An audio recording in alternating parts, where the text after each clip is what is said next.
Hello there, it is E squared, but today you're only seeing half of E squared. So it is Emily here. Erin is busy with her full-time job, so I am going to be filming this week's video by myself. And we are here, you guys, just remember to keep things simple and fun as we go through these videos.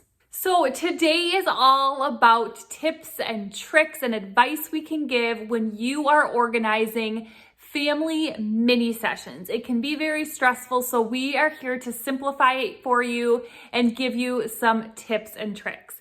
And make sure to stay all the way till the end because we have something we've put together just for you. So we promise by the end of this video today, you will have something to take away from to implement into your next planning of your family mini sessions.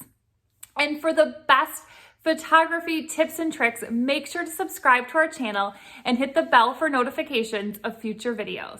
So obviously the first thing you're going to do is decide on the dates that you want to be shooting. Are these going to be fall mini sessions, summer? Are they going to be in the winter? Decide on the best date for that. And when you're deciding on that date, really think into play, what's the weather going to be like? If you're shooting in the fall and you're from where we are, we want to make sure the leaves are a very beautiful color at that time and not all off the trees. So really putting that into mind.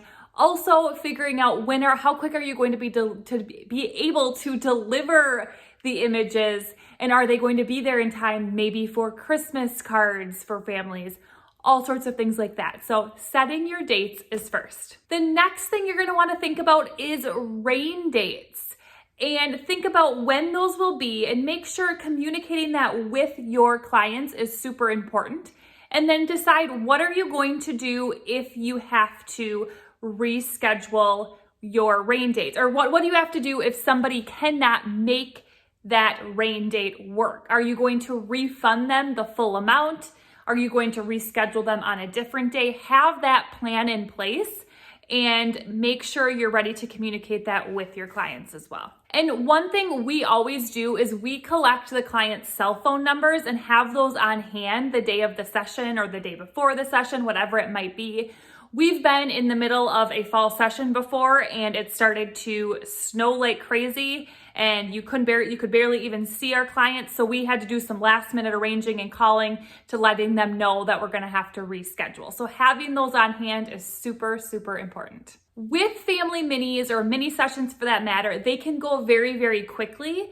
So if you can hire one, or if you have a friend of yours or a husband or whoever it might be that can come along as an assistant, that is something we suggest, just to have a clipboard, to have your timeline, any sort of notes you might need for the day. That's a really nice thing to have. So it's just that much less stress on yourself. So now you've set your session dates. Now it's to setting your session times.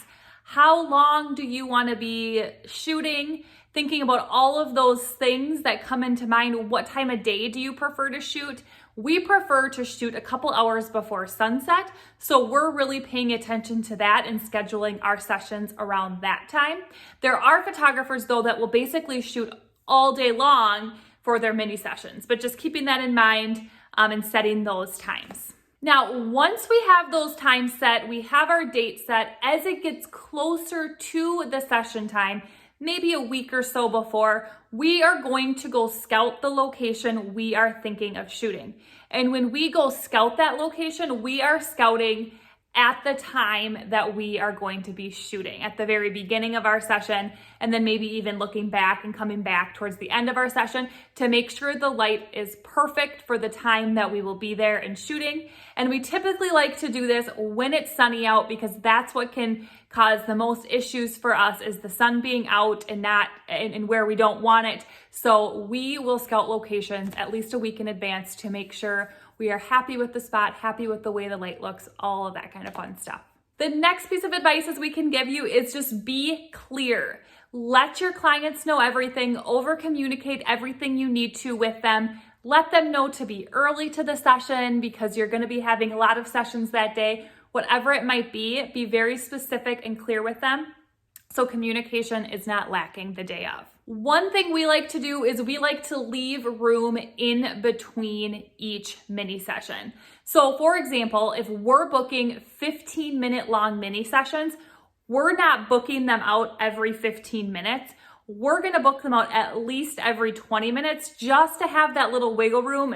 If somebody maybe was late, or if it's taking a little longer because you're having some issues with a difficult child, whatever it might be, leave a little bit of room. And then also think about leaving room. If you're going to shoot all day, leave room for a bathroom break, for a lunch break, whatever it might be. Think about those things as well.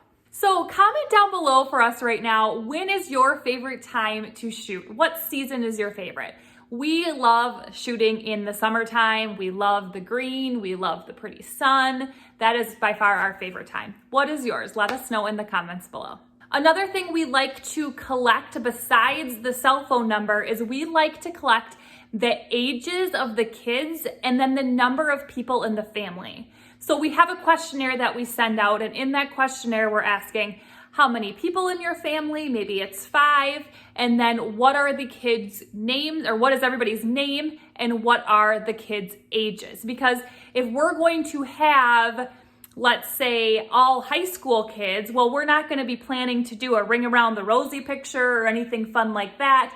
Or if we have like someone close to like a newborn baby size, then we need to know maybe to bring a prop or something to set that newborn baby in. So just knowing that ahead of time is really nice. Knowing their names is really nice because it makes them feel more comfortable at the session. Now, we always require when they book with us that they pay half of the payment to us to claim their spot.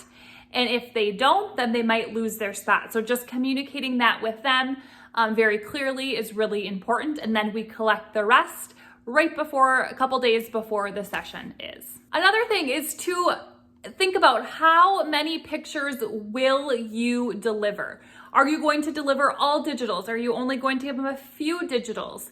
What is your plan? And make sure you're very clear so the client knows that plan ahead of time. Now, this next one is something to take with a grain of salt because we like to go into sessions having a posing plan, but we also know at this time in our career that those posing plans and the plans don't always go as you think they're going to go because kids are not predictable. They're very unpredictable. We don't know what they're gonna do sometimes. They might just throw themselves on the ground and go crazy, and we're not ready for that. But kind of have an idea of what you really want to get and start with that. And then if you have that extra time at the end, do some fun things, but really have an idea of what you wanna do. We always like to start with the full family first, and then from there do breakouts, do mom and the kids, or maybe just the kids or kids individually, whatever it might be. But we really make sure to get those full family pictures first. The next piece of advice is something that took us a while to get comfortable doing, but just keep taking pictures through the entire session, even as they are maybe transitioning through to another pose. Just be snapping that camera because you never know what cool or cute candid shot you might get.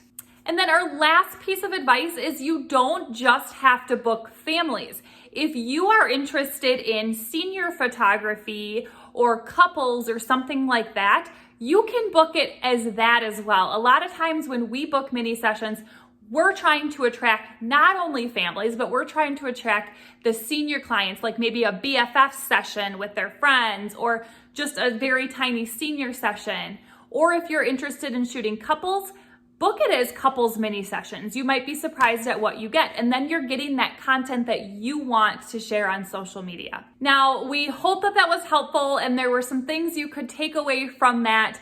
But what we have done is we have provided you with, in the description below, there is a link that you can go to that's going to give you a family session planning and posing guide that you can print off, take with you to your next session, study it up a little bit, and you'll feel a lot more prepared. So make sure to check that out. Now, comment below and let us know which of these tips, which thing really resonated with you today that you need to be doing or you want to try to incorporate. Or if there's just something that you do yourself that you could offer advice to others, leave that in the comments below for us. Now, if this video was helpful, make sure to subscribe to our channel, hit that like button, and share with a friend so we know to make more videos just like this one. And you guys, if you don't already, follow us on Instagram at e2photography for even more tips and tricks and some behind the scenes at our sessions. And don't forget to download that free guide, you guys, in the description below. And we will see you next time.